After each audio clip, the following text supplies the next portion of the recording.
ധാരാളം ആളുകളെ അലട്ടുന്ന ഒരു പ്രശ്നമാണ് വായുനാറ്റം. വായുനാറ്റം കാരണം മിക്കവർക്കും ഒരു പാർട്ടിക്കോ ഒരു മീറ്റിങ്ങിനോ പോവാനുള്ള കോൺഫിഡൻസ് ഇല്ല.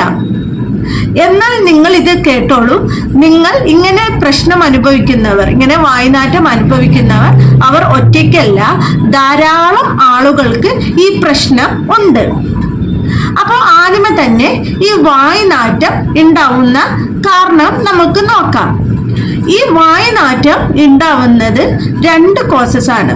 മെയിനായിട്ട് നമ്മുടെ വായിൽ തന്നെയുള്ള പ്രശ്നങ്ങളാണ് മെയിൻ ആയിട്ടുള്ള കോസ്. ഒരു 90% നമ്മുടെ വായിൽ ഉണ്ടാവുന്ന പ്രശ്നങ്ങൾ കൊണ്ട് തന്നെയാണ് വായുനാറ്റം ഉണ്ടാവുന്നത്.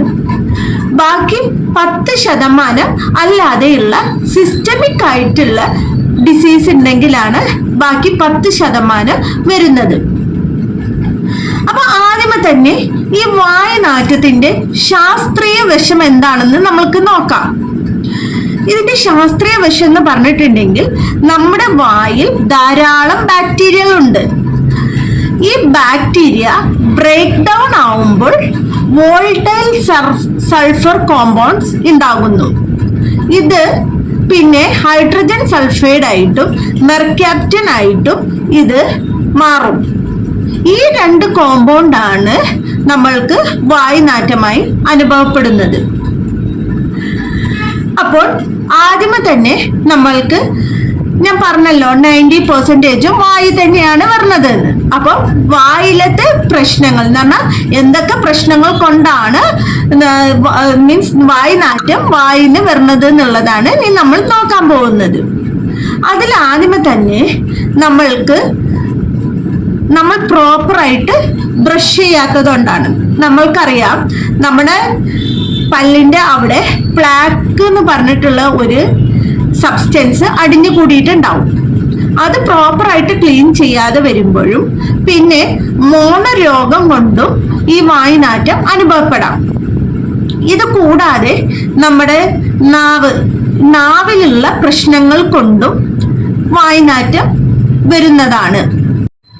പിന്നെ നമ്മൾക്കറിയാം നമ്മുടെ പല്ലുകളിലൊക്കെ കേടുകൾ ഉണ്ടാവുമ്പോൾ അത് ചെറിയ മുതൽ വലിയ ഹോളായിട്ടായിരിക്കും ഇരിക്കുന്നത്. ഈ ഹോള് നമ്മൾ കറക്റ്റ് ആയിട്ടുള്ള ഫില്ലിംഗ് മെറ്റീരിയൽസ് വെച്ച് നമ്മൾ ക്ലോസ് ചെയ്യാതെ വരുമ്പോൾ ഈ ഹോളിലോട്ട് ഫുഡ് മെറ്റീരിയൽസ് കയറിയിരിക്കുകയും അത് പ്രോപ്പറായിട്ട് ക്ലീൻ ചെയ്യാതെ വരികയും ചെയ്യുമ്പോഴും ഈ ഒരു വായിലെ സ്മെല്ല് അനുഭവപ്പെടുന്നത് ആണ്. പിന്നെ വായില് ഉമിനീരിന്റെ അളവ് കുറയുന്നത് എന്ന് പറഞ്ഞാൽ ഡ്രൈ മൗത്ത്. ഈ ഡ്രൈ മൗത്ത് ഉണ്ടാവുന്നത് നമ്മുടെ ബോഡിയിൽ നമ്മൾ ധാരാളം വെള്ളം കുടിക്കാത്തത് കൊണ്ടോ അല്ലെങ്കിൽ ചില മരുന്നുകൾ നമ്മൾക്കറിയാം. ഇപ്പൊ ചില പേഷ്യൻസ് ഒക്കെ സൈക്കാട്രിക് ഡ്രഗ്സ് അല്ലെങ്കിൽ ഡിപ്രഷന്റെ ഡ്രഗ്സ് ഒക്കെ എടുക്കുമ്പോൾ ഈ ഒരു ഡ്രൈ മൗത്ത് കണ്ടീഷൻ വരുന്നതാണ്. പിന്നെ നമ്മുടെ ആഹാരത്തിൽ നമ്മൾ ഉള്ളി അതേപോലെ വെളുത്തുള്ളി ഇതൊക്കെ കഴിക്കുമ്പോഴും നമ്മൾക്ക് ഈ വായുനാറ്റം അനുഭവപ്പെടാം. പിന്നെ മദ്യപാനം, പുകവലി ഇതെല്ലാം നമ്മൾക്ക് വായുനാറ്റം വരുന്നതാണ്. പിന്നെ നമ്മളിപ്പോൾ സിസ്റ്റമിക് ആയിട്ട് ഇത്രയാണ് നമ്മൾ പറഞ്ഞത് നമ്മുടെ വായിൽ തന്നെയുള്ള പ്രശ്നങ്ങൾ കൊണ്ട് വരുന്ന വായുനാറ്റത്തെ പറ്റി പറഞ്ഞത്. ഇനി നമ്മൾക്ക് എക്സ്ട്രാ ഓറലായിട്ട് വരുന്ന എന്തൊക്കെ കണ്ടീഷൻസ് ആണ് നോക്കാം. അതിൽ ആദ്യമേ തന്നെ നമ്മൾക്ക് ഡയബറ്റിസ് മെലിറ്റസ് ഉണ്ടായിരിക്കുന്നവരാണെങ്കിലോ അല്ലെങ്കിൽ ലിവറിന് പ്രശ്നം, കിഡ്നി സംബന്ധമായിട്ടുള്ള പ്രശ്നം അല്ലെങ്കിൽ ലങ്സിൽ വല്ല അബ്സസ് അങ്ങനത്തെയൊക്കെ ആയിട്ടുള്ള പ്രശ്നങ്ങൾ ഉണ്ടെന്നുണ്ടെങ്കിലും നമ്മൾക്ക് ഈ വായുനാറ്റം അനുഭവപ്പെടാവുന്നതാണ്. പക്ഷേ ഇത് ഒരു 10% മാത്രമാണ് ഇങ്ങനെ സിസ്റ്റമിക് ആയിട്ടുള്ള പ്രശ്നം കൊണ്ട് നമ്മൾക്ക് വായുനാറ്റം അനുഭവപ്പെടുന്നത്. ഇനി നമ്മൾ ഇതിൻ്റെ ട്രീറ്റ്മെന്റ് വശം നോക്കുകയാണെന്നുണ്ടെങ്കിൽ ആദ്യമേ തന്നെ നമ്മൾ ഒരു പ്രോപ്പറായിട്ടുള്ള ഒരു കേസ് ഹിസ്റ്ററി പേഷ്യൻറ്റിൻ്റെ എടുക്കേണ്ടതാണ്. ആദ്യമേ തന്നെ ഇത് എത്ര നാളായി ഈ വായുനാറ്റം തുടങ്ങിയിട്ട് ഉള്ളത് നമ്മൾ ആദ്യമേ തന്നെ റെക്കോർഡ് ചെയ്യേണ്ടതാണ്. പിന്നെ നമ്മൾ പ്രോപ്പറായിട്ട് ബ്രഷ് ചെയ്യുന്നുണ്ടോ എന്ന് ഉള്ളത് മീൻസ് പ്രോപ്പറായിട്ട് നമ്മൾ ക്ലീൻ ചെയ്യുന്നുണ്ടോ എന്നുള്ളത് നോക്കേണ്ടതാണ്. അതിൽ പെടുന്നതാണ് 2 നേരം ഒരു 2 മിനിറ്റ് നല്ല ഒരു ഫ്ലൂറൈഡ് ടൂത്ത് പേസ്റ്റ് വെച്ച് ബ്രഷ് ചെയ്യാന്ന് ഉള്ളത്. പിന്നെ നമ്മുടെ പല്ലിൻ്റെ ഇടയിലുള്ള അഴുക്കുകളൊക്കെ കളയാനായിട്ട് നമ്മൾ ഫ്ലോസിങ് ചെയ്യേണ്ടതാണ്. പിന്നെ അടുത്തതെന്ന് പറഞ്ഞാൽ നമ്മൾ പ്രോപ്പറായിട്ട് നമ്മുടെ നാവ് ക്ലീൻ ചെയ്യുന്നുണ്ടോയെന്ന് ഉറപ്പ് വരുത്തേണ്ടത് ആണ്. പിന്നെ എന്തെങ്കിലും ക്യാവിറ്റിയോ അങ്ങനെ എന്തെങ്കിലും ഉണ്ടെന്നുണ്ടെങ്കിൽ അതൊക്കെ നമ്മൾ ക്ലോസ് ചെയ്യുകയാണ് വേണ്ടത്. പിന്നെ നമ്മൾ അടുത്തത് ശ്രദ്ധിക്കേണ്ടത് ഇതിനായിട്ടുള്ള 2 ടെസ്റ്റുകൾ ഉണ്ട്. ബാന ടെസ്റ്റ് എന്നും പറയും, ഈ ഹാലിമീറ്റർ ടെസ്റ്റ് എന്ന് പറഞ്ഞതും ഉണ്ട്. ഇത് നമ്മുടെ വായിൽ എത്രത്തോളം വോൾട്ടൈൽ സൾഫർ കോമ്പൗണ്ട്സ് പ്രൊഡ്യൂസ് ചെയ്യുന്നുണ്ട് നമ്മൾക്ക് ഈ ടെസ്റ്റിലൂടെ കണ്ടെത്താൻ പറ്റുന്നതാണ്. ഇനി നമ്മൾ നമ്മുടെ സിസ്റ്റമിക് ആയിട്ടുള്ള അസുഖങ്ങളൊക്കെ ഉണ്ടെന്നുണ്ടെങ്കിൽ അതൊക്കെ കറക്റ്റായിട്ടുള്ള ചെക്കപ്പിൽ അതൊക്കെ ഉണ്ടോ എന്നുള്ളത് നമ്മൾ കണ്ടുപിടിക്കുക. അപ്പോൾ എന്താണ്, സിസ്റ്റമിക് ആയിട്ട് ഒരു അസുഖമൊന്നും ഇല്ലെങ്കിൽ നമുക്ക് ആ ഒരു കേസ് നമുക്ക് ഒഴിവാക്കാവുന്നതാണ്.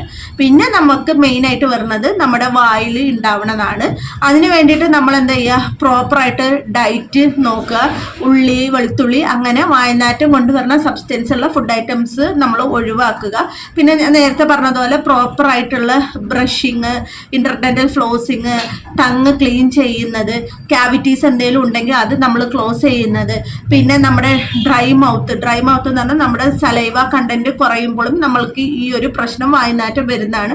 അതിന് നമ്മൾ ധാരാളം വെള്ളം കുടിക്കുന്നുണ്ട് എന്നുള്ളത് നമ്മൾ ഉറപ്പ് വരുത്തേണ്ടതാണ്.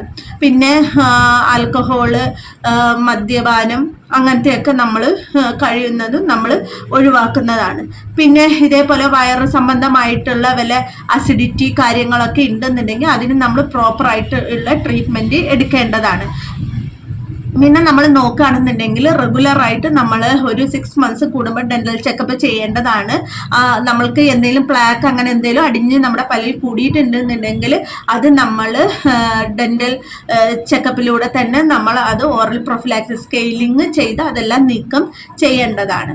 അപ്പോൾ ഇത്രയും കാര്യങ്ങൾ നമ്മൾ ശ്രദ്ധിച്ചിട്ടുണ്ടെങ്കിൽ തന്നെ, അതേപോലെ തന്നെ മോണരോഗം അതൊക്കെ അങ്ങനത്തെ വായിലുള്ള അതൊക്കെ നമ്മൾ ട്രീറ്റ്മെൻറ്റ് ചെയ്ത് കഴിയുമ്പോൾ തന്നെ നമ്മൾക്ക് ഇത് നമുക്ക് കഴിയുന്നതും ഒഴിവാക്കാവുന്നതാണ്.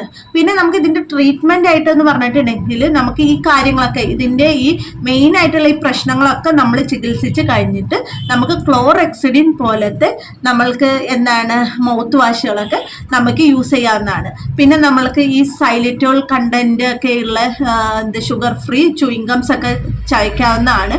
പക്ഷെ ഇതൊക്കെ നമുക്ക് എന്താണ് താൽക്കാലികമായിട്ടുള്ള ഒരു റിസൾട്ട് മാത്രമേ കിട്ടുള്ളൂ, എന്ന് പറഞ്ഞാൽ ടെമ്പററി ആണ്.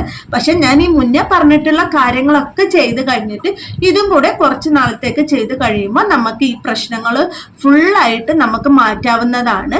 കാരണം ഈ വായ്നാറ്റം എന്ന് പറയുന്നുണ്ടെന്നുണ്ടെങ്കിൽ തന്നെ ഓരോരുത്തരുടെ അത് ആത്മവിശ്വാസത്തെയാണ് എഫക്റ്റ് ചെയ്യുന്നത്. നമ്മൾക്ക് ആർക്കും എന്താണ് ഒരു മീറ്റിങ്ങിലോ ഒരു പാർട്ടിയിൽ പോയിട്ടോ ഒന്നും വേറുള്ളവരോട് നമുക്ക് സംസാരിക്കാൻ കഴിയാത്ത അവസ്ഥയാണ്. നമ്മൾ ഒറ്റപ്പെട്ട് ഇരിക്കേണ്ടി വരും. ഇങ്ങനത്തെ പ്രശ്നങ്ങളൊക്കെ അപ്പോൾ ആദ്യമേ തന്നെ നമ്മൾ വേണ്ടതെന്ന് വെച്ചിട്ടുണ്ടെങ്കിൽ അത് പ്രോപ്പറായിട്ട് ഓറലായിട്ടുള്ള കോഴ്സാണോ അതോ സിസ്റ്റമിക് ആയിട്ടുള്ള കോഴ്സാണോ എന്ന് കണ്ടെത്തി അതിനെ ട്രീറ്റ്മെൻറ്റ് ചെയ്തതിന് ശേഷം നമ്മളെ കൊണ്ട് പറ്റുന്ന ഈ പ്രോപ്പറായിട്ടുള്ള ക്ലീനിങ്, റെഗുലർ ഡെന്റൽ ചെക്കപ്പ്, നമ്മൾ ഈ മൗത്ത് വാഷ് അങ്ങനെയുള്ള സാധനങ്ങളൊക്കെ കൊണ്ടാണ് നമ്മളിത് കറക്റ്റ് ചെയ്യേണ്ടത്. ഇത് നമ്മൾ ഇത്രയും നമ്മൾ ചെയ്തിട്ടുണ്ടെങ്കിൽ നമ്മൾക്ക് പൂർണ്ണമായിട്ട് നമുക്ക് ഒഴിവാക്കാവുന്നതാണ് ഈ വായ്നാറ്റം എന്ന് പറഞ്ഞിട്ടുള്ള പ്രശ്നം. അപ്പോൾ മിക്ക പേഷ്യൻസും വരുമ്പോൾ അവരുടെ മെയിൻ ഒരു പ്രശ്നം എന്താണ്, വായ്നാറ്റം തന്നെയാണ്. ഇപ്പോൾ ഭാര്യയും ഭർത്താവും ഒക്കെ ആയിട്ടുണ്ടെന്നുണ്ടെങ്കിൽ തന്നെ ക്ലിനിക്കിൽ വരുമ്പോൾ തന്നെ അവരുടെ മെയിൻ പ്രശ്നം ഒന്നല്ലെങ്കിൽ വൈഫിന് വായ്നാറ്റം അല്ലെങ്കിൽ ഹസ്ബൻഡിന് വായ്നാറ്റമാണ്. അപ്പോൾ നമ്മളിങ്ങനെ പ്രോപ്പറായിട്ടുള്ള കാര്യങ്ങളാണ് നമ്മൾ പറഞ്ഞ് അത് നമ്മൾ ട്രീറ്റ്മെൻറ്റ് ചെയ്യേണ്ടത്.